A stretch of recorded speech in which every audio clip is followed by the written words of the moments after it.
Okay, we should be back up and running now, hopefully. And the same one or a new one? No, new one, new one, new one. But we're back. We're back. We just have to wait for people to filter in. So just let's just give it. We can. I tell you what, we can edit the podcast piece. So we'll just allow people to sort of get back in, So if and you're get watching people this back in. now, go look at the other link that's in the description to this because this will be part two. This will be part two. I have put V2 just to keep us going. I put V2 in the thing. Um, but hopefully, just want to maybe just chuck that in X saying, yeah, new link. Here we go.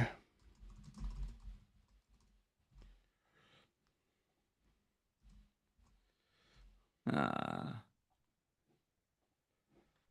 they can see it here, apparently. We're working. They can still hear us. We're good. We're good. We're good. Okay. So, yes, we've already discussed most of the changes. We were just working through the changes to bonus points. We were just talking about how it really does not favour the piece around penalty nerfing, around penalty takers that are strikers for low volume shot teams or low volume shot players. Um, but for midfielders, I just don't see it being a big change. Like I wouldn't have. I mean, Saka didn't have hardly any pens anyway last season, and Palmer didn't have a huge number compared to previous seasons. But I still think Saka, Palmer, Bruno, Salah, those guys. I just do not see it having a huge difference in how much they are a difference maker compared to what it will do for some of those strikers. Um, Easy Sailor says, does Strand Larson on pens and count as that Chris Wood type of strikers? He might do. He might do. Um, Albeit brings me on to successful tackles. Yes. Except it's not successful tackles. It's just tackles. And that's one of the issues in the first place. Is and one of the reasons why I say that it might be hard to ever try and get nice change, Thanks. nice adaptation. One of the reasons why it might be difficult to sort of like reprogram data and try and work it out is keeper saves, whether they're inside outside the area. It's a difficult metric. You can't just go, oh, that was that many saves. You got to know them. Opta does have all that information, so if anyone has access to that level of information, they can get it. But then with tackles, this is quite confusing. So if you're, for example, like I like to use the members areas of Scout, you'll notice that they have like total tackles and then tackles one. Okay. Yep. And the thing that reports as like a metric around BPS. So if you go to the defending section, it will say total tackles and tackles one. If you go to the BPS section, it will just say tackles. And how that works is every tackle you win, you get 2 points. Every tackle that you don't win, you lose 2 points. So up down. So if you made 4 tackles in a game currently and you won 2 of them and lost 2 of them, you'd get 0 baseline for that because you get 4 go on and 4 go off. They have now removed the 4 off bit, um, which which makes tackles worth a lot more. Because if you take that example there, 4 tackles, yeah, the gross previously was 8. Well, the gross is 8. That's what you'll get in that one now. So you'll now get Yep. the gross. So you'll get 8 baseline for something that you used to get 0. So even if your tackle's crap, you'll get the baseline for making the tackle. Now, I think everyone saw it and immediately thought, I think that's going to be incredible for defenders. I think that we're going to see centre backs, for example. We've already boosted centre backs with defensive contributions. It's going to boost. It's going to boost the centre backs rates. But if I tell you let me just read out some of the guys that are the top tacklers in the league. We have got Munoz, Mazraoui, Anthony Robinson, Christiansen from Leicester, Alexander Arnold, Neko Williams, Ait Nori, Mitchell, Porro, Cucurella, Lewis Hall, Destiny Odogi, Mikalenko. Do I need to go on? Feels like a trend here. They fit. Fullbacks. They're just fullbacks. Fullbacks. So fullbacks have got the bump So from whilst it. they don't, well, so whilst it's a lot, because we're like 2 days ago we were saying that the fullbacks have been kind of almost left out of this defensive contribution, where they're getting fewer direct points, like points in the Yeah, game. They're actually being rewarded in the BPS. correct. And then you have the point as well that a good centre back only tackles when they have to. They don't go to ground willy-nilly, right? But they go to ground when they know they will win it. So Yeah. not only is their volume less, but their percentage of tackles won was already a lot higher anyway. So if you take, for example, like a Saliba, like he made 69 tackles total, 62 of them he won. So he's only really getting the 7 benefit. Yeah, similar, exactly the same number on Milenkovic, seven on the benefit. Do you know what I mean? Gabriel only made 29 tackles in the entire season, 125 of them. I mean, he was injured for half the season, though, was he not? He played 28 games, mate. Oh, okay. He makes one tackle a game. Yeah, it has very little bearing on centre backs here. One, because either their volume is low, but secondly, their percentage they win is so high that it's like that. So there's a weird world here where on successful tackles where it will skew baseline for a significant number of players that are not centre backs. Yeah, so fullbacks will suddenly get huge variations on what they currently are getting on that. Let me just send, because the other thing is some of the data on Scout, I don't think it exactly lines up with Opta, and FBref is a good place to. FBref's a really good place to go look for this tackles. But to play through Danny Munoz, this is going to get nerdy. 123 tackles made, and he won 80 of them. So on the current system, that means he won 80 and he lost 43 of them, Yeah. which means he ended up with a net 37. Net 37, 2 baseline per tackle, 74 Yep. baseline. 74, which is yeah. So it's two baseline a game. 2 baseline again. Okay. Yeah. We come back to the new world and we don't take away the 43. In fact, we're only going to take it away, but we add it back on. So you actually get 86 more tackles. Because you don't take them off, but you then do add them back on. So it's actually like a double whammy that changed this one. So you actually end up getting the whole 123 tackles, which is 246. Now that's suddenly a biggish number. Yeah, it's huge. That's 6-7 baseline per game from tackles every game. That's that's quite a lot. Interesting. That's a lot. We've got some of the guys that will be, historically very good that we like. Anthony Robinson, going back those fullbacks, Neco Williams, Danny Munoz, Pedro Porro, Cucurella, Lewis Hall had a really good tackle rate. Mikalenko, pretty good tackle rate. Ait Nuri, huge number of tackles, 116 tackles at Wolves. Jesus. So they're big.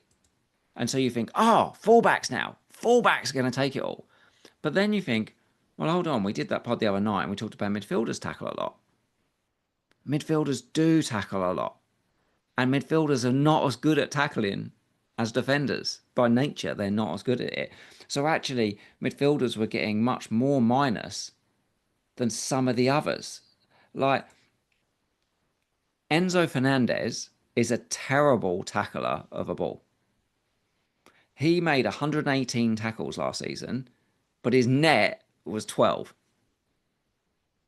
Because virtually half of his tackles he was making, he was missing. So he goes from getting 24 baseline for the season from tackles to 224. to 236. Okay, yeah. 236. Yeah, is Damsgaard and Bruno Fernandes, both of them netted 66 points, 33 tackles is they net. Both got 66 in their baseline from tackles. But Bruno's gross tackles was 135 and Damsgaard's gross tackles 133. So they go from getting like 60 to 260. So they'll get an extra 200. That's 5-6 on their baseline. Yeah, 5 to 6. So those kind of all action hero midfielders, they get a lot. But even the even the rubbish tackling midfielders do quite well out of this because they're rubbish at it. Son's net tackles last season was -5. He now gets 39 tackles. So he gets like an extra 80 points, just the extra 2 It's just baseline from nowhere per game. Odegaard was the same. Odegaard, I think, made 40 tackles, 20 successful, net 0. Now gets 40. I'm genuinely gutted the internet died because there's so many people that have probably missed this piece.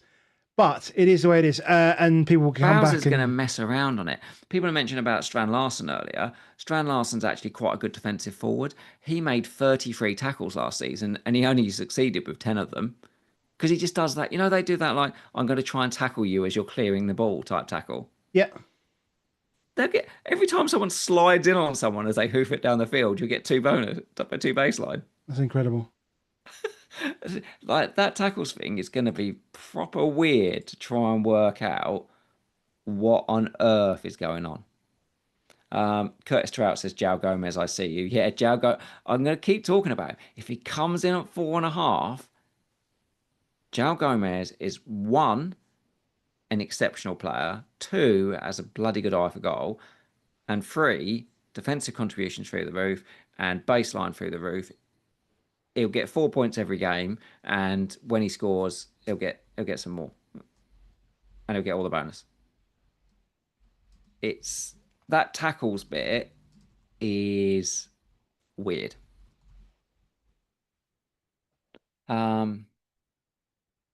So yeah, we'll see how it works out. But like I say, it's a really complicated one. If someone can produce it, I'm almost going to be like, "Are you sure you've done it right?"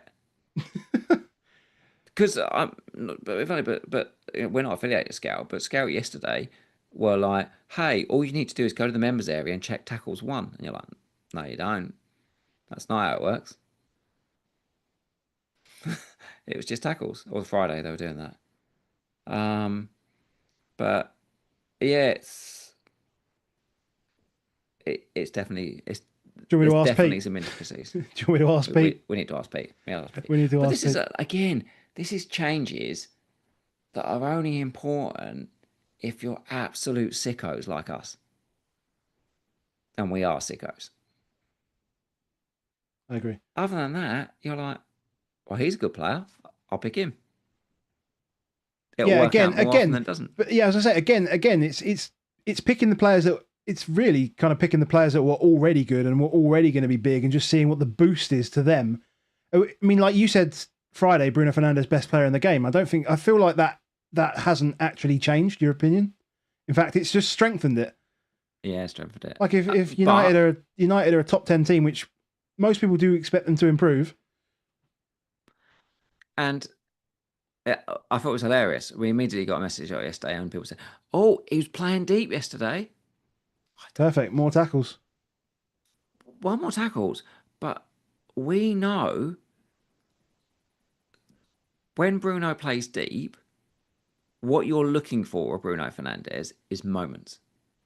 Does he still, in moments, get into the box? Does he still do that stuff where last 10 minutes he decides that he's going to be the presser and start looking for that late goal? If he's doing that, I don't care where he is the rest of the match. Couldn't give a shit. People with Bruno Fernandes every game last season, they'd be like, that had him like, oh my god, Bruno's in the 10 today, he's gonna feast. 1 point. That happens so often. And then, oh, Bruno's deep, I wouldn't have picked him if that. 13 points. Like, it's ridiculous. You know, is like that's not what he is. You know, is Bruno Fernandes has always been a player of moments. He will continue to be a player of moments. But if he's on set pieces and he's on penalties, and he's 8 million. We'll have him in our teams for any time that it looks like it's good to have him. I mean, even if he drops into his little quarterback role for half an hour and just starts pinging, balls into Brian and Bumo, who just cuts inside and bangs him in the top corner. I mean, it's just that. I guess Man United fans are just creaming over that idea, obviously, but Like you say, if he's deep, he's got a 4-point floor. well, yeah, because he's just raking in C-bit R or whatever you want to call it. C-bit R. C-bit R. I think it has to be C-bit R, which does my head in because I deal with like EBITDA on a daily basis and EBIT and EBITDA. I want to call it C-Brit. I want to call that one C-Brit. It's getting close to Seabiscuit. That's what I want to call it. Hey, it's a shame we cut out, but take two.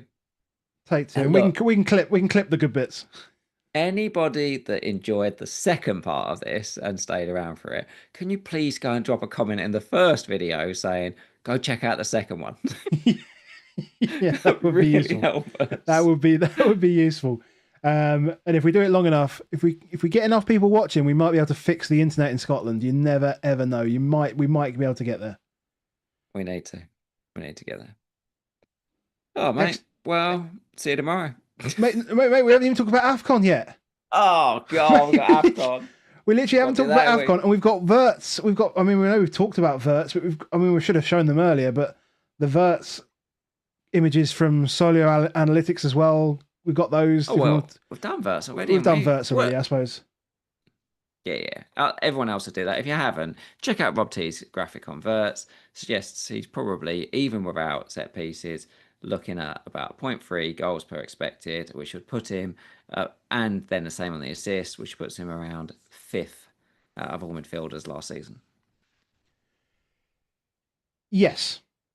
I have to say, just the only thing about this one graph is like, there surely has to be some reduction in Salah/Diaz in terms of expected. As a result of him coming in with 0.66, other people will have to be like Liverpool's expected goals, unless they're expecting Liverpool's expected goals to go up by 23 goals a season, 24 goals a season. Like, then there has to be a reduction in somebody's XG and AG per 90. There has to be. Can't just create goals out of nowhere. But maybe they've thought of that already and it's just not mentioned here. We'll ask Rob. We'll ask them. Anyway. Extra transfers for Afcon. When do we need to work out when to use it? Well, it's more about what do you do in advance, right? So it's like, how many transfers? I mean, like you won't have any transfers anyway, so it's fine. I don't roll transfers, so what's the point? But it's a case of like, 0 transfers after game week 15 has to be optimal. It literally just has to be optimal, no? Yeah, it does. Yeah, of course it does. You just have to be able to use all your transfers by the end of game week 15, so you get 5 more in game week 16, regardless of what you're doing. Yeah. So I think the thing is, we hopefully are not going to be treating Afcon, albeit Ain't Nouri, Salah, Marmoush. Like, if Ain't Nouri and Marmoush are playing, that runs around that, we're going to want those guys. They're right up there on the ticker. We are going to want City players and Liverpool players for that period. You've also got Wissa, who has got... he's got a very good fixture game week 16. Have I still got this? Hold on, I've still got this somewhere, I think. Is this the right one? Oh, I've only got the first 8. Okay, never mind. Okay. Yeah. He's got Leeds at home in 16. He's got Leeds at home in 16. Albeit, before that, he's got Tottenham and Arsenal. But he hasn't got... there's Burnley in 13 and then Leeds in 16. So there's a good chance we might want Wissa for that period before Afcon. And although these are in 16, that you get them, I don't suspect most of us are going to want to make multiple transfers in 16. You're going to want to make them in 17. So you're probably just going to want to make one transfer to tick over 16, and then hit 17 hard. I think that's going to be the tactic that people are going to look to employ. We're then moving towards sort of Christmas period where we aren't fully in Christmas period, where so game week 17 is the 20th of December, and then game week 18 is just 27th of December, then 30th and 3rd. So that's 17 onwards. So having 5 transfers to get through those 4 game weeks, which are only 2 calendar weeks between them, is fantastic. Yeah, this isn't, like you said, it's not really about Afcon, is it? It's giving you the full set It's to giving play you with. to navigate the Christmas period. I think that's how we should see it. And like whether we like it or not, it's here. Like I think I say, I don't think we needed it. I think we were all able to navigate this period. We've done it every season since the game began.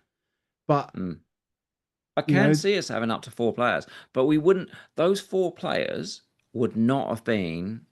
We would have gone without some people, whereas now we might not, or some people might not. Some some people people might might not, still because it say, might still be a case of, again, it might be a case of, do we need to get rid of these players, or can we use them in a better way? Can we use them yeah, to navigate other things? Because obviously Salah out is, creates money, creates budget for an extended period of time. I don't know that's how the point. Egypt are in terms of, like, what are Egypt to win Afcon? Are they And favourites? don't forget, we don't know how expensive Salah's going to be yet. Yeah, So, but regardless, he's going to be the most expensive player in the game. yeah, And so it will take, not only will it take 1 transfer to sell him, but in order to reapportion that money to get yourself more heavy hitters on the playing field, you're going to need to use more than 1 transfer. yeah. Yeah, I was just having a look. Egypt are joint second favourites at 6-1. So these guys are going to be out there for the Oh yeah, majority of the time. it, Algeria, ain't Nouri's Algerian, is he? it is. Yeah. So If you yeah, if you sell Salah to Verts, for example, you're going to have maybe 6 million, something like that, yeah, to then yeah. spend. You can So get a whole you're new going to player. want to use. You're then going to want to spend some more money. Um, Especially because you're going to look down and go, okay, who's got good games in game week 17? Well, Man City have got West Ham at home. So if you haven't got Haaland, you're going to want Haaland. He's an attacker, Salah's midfielder. So that's definitely more than 1 transfer you need to use. You walk into Isak with home Chelsea, away Man United, away Burnley, home Crystal Palace, home Leeds, away Wolves, away, home Villa. You are gonna want Isak for that period of time. Again, he's a striker. You're gonna use 2 transfers very, very quickly in that period. Yeah, I think there's some learns. I think for idiots like me who hadn't saved up a load of transfers before Man season last season, is I found that really difficult. Mm. Found it, and that's me as an engaged manner saying I didn't plan well enough. Well, this definitely means that there'll be players that are not doing podcasts every week that won't be engaged, won't be have planned well enough for this period. Um, it's a shame because it was going to provide a really difficult challenge, and we kind of like that because we're cruel bastards that want to try and eliminate every casual from this game. Um, but like you say, Premier League don't want that. Yeah. Um,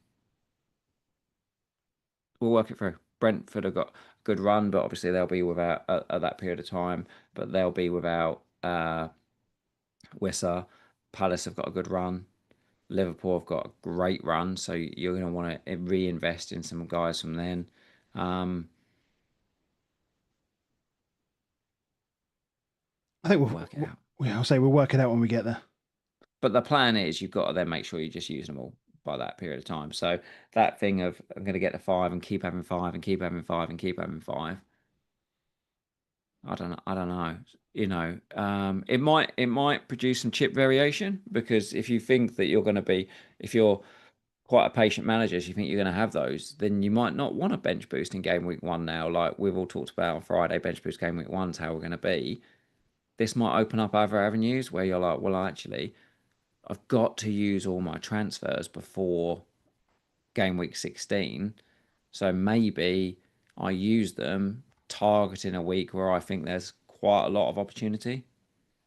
Um, just before that. So I don't know. Have you looked hugely at those periods of time? But um, let's have a look at any that stand out. Well, I feel like, I mean, you can certainly get to assets that people wouldn't have ordinarily. If you think of game week 16 or game week 17, you can pile in on Bournemouth and Brighton. You can get Brighton after You've got to do it after before facing Liverpool. 16, though, haven't you? You've got to use Oh, it because you get then in the transfers in 16. So if you'd stacked up in 14, 15, um, thing is, I think everyone's going to want the same guys. I think in Newcastle, 14, Newcastle, Liverpool, and City, you may you, already have those. yeah, I just don't see a world in which any of us are going to want to use 5 transfers in 16 because I think we all want the players that we want in 16, we also want in the few weeks before it. Yeah.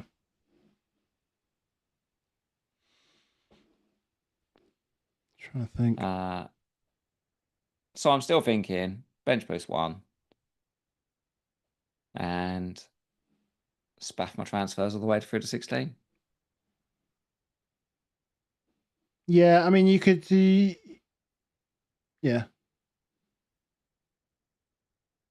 And like, Matthias in the chat said, Salah's going to cost 2 transfers to get back in game week 22 as well. Or you could just use your wild card. But we won't want to, will we, really? We'll want to use 2 of these transfers. Yeah, probably. But we'll also find, though, you say we want to use 2 of these transfers, mate. You're talking about 5 transfers that are given to you in game week 16, and you've got to navigate Christmas with 5 transfers. I know you'll have 1 transfer by game week 22. You give it that long? Well, I mean, look, no, I'm just no. What I mean is, by the time we get to game week 22, whatever happens, you'll only have 1 transfer. We'll work it out later. Exactly.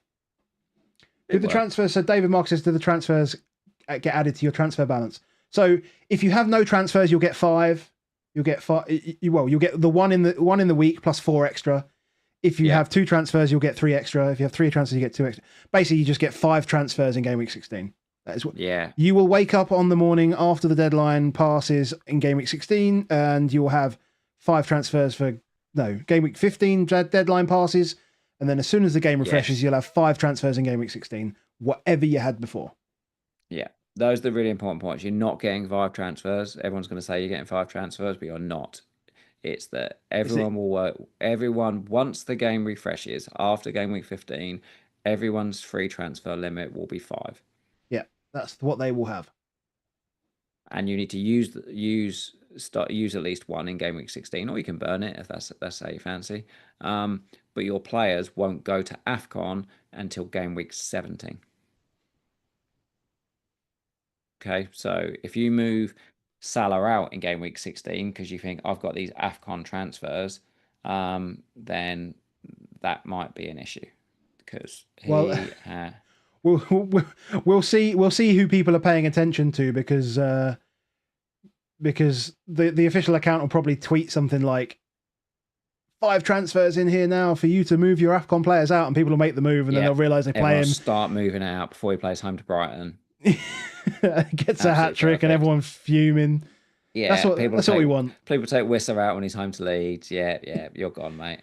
Yeah, do that, please. They'll take out the mighty Iwobi when he's away to Burnley. Might have to get Iwobi at some point. You love him. Still trying to work out how to get Dwight McNeil back in my team. I mean, Doku. You do love Dwight. Yeah. Doku, he's released a documentary on YouTube. New Man or something. I don't know. Has Doku released a documentary? A documentary. Is that what it's called? I hope it is. If it's not, somebody needs firing. Yeah. So his media team's had an absolute nightmare. It should be a documentary. And again, if you're new here, that's not that Adam thinks that Doku's going to Afcon. That's that he has a love affair with Jeremy Doku. It's true. Yeah, you do love Dwight McNeil. Do love him. Yeah, you got those players. I just feel like You got those he's like you just feel like he's the most creative guy they have. I mean, like Njai's going to Afcon. He was. I thought he was absolutely. Yeah, Jai. Yeah. It's not exactly the best run of fixtures for them during that period, as they like 16 is Chelsea, 17 is Arsenal. But then it's Burnley, and then Forest without Aina, and Forest have got a few defenders going. I think. Who have they got? Ole Aina. Oh, it's just Aina, isn't it? Yeah, and Sangari in midfield, Okay, Willy Bolly if he plays, and Taiwo. and Taiwo. Did I miss any? No, I'm looking at the list as well now. David Carmo, you know who he is? Never heard of him. Never heard of him. Yeah, okay. Cool. I think we're done. Two-parter is what it is. We will link each one in the other one. Make sure you like both. Subscribe to the channel. That would be fantastic. Go check out Dan, Crypto Block Dan, our friend, if you want a consultation relating to Web3 blockchain, and if you might have something that you require an angel investor for, you can grab some advice with him at hubble.com/Dan Hybel. You can go and do that. And if you want to come and join us in the Patreon, patreon.com/above average FPL, you can come and join us for a month. You can join us for the year, get 3 months off. You can do whatever you want. And just like the video. And when FPL release more stuff, I guess the next time we'll be back will probably be game launch. We will. The thing is, though, we get excited. I'm not going to say that I definitely won't do a Patreon video this week. I might have a little. Mate, the game's going to be released this week. Depends how many days it takes. We need to speak to Pete as well. If Pete can work some bonus magic. If I get the itch, I might do a Patreon video this week. Cool. Patreon.com/above average FPL. As a free member as well. Yeah, you can join there. And do all the good stuff. Comment below, share all the posts, and let us know what you're thinking. And shout out to everyone who's managed to come and join us in the second half of this stream. Really appreciate it. And we've got no outro today because all sorts of shit is going wrong. So we will leave it there. We will love you and leave you.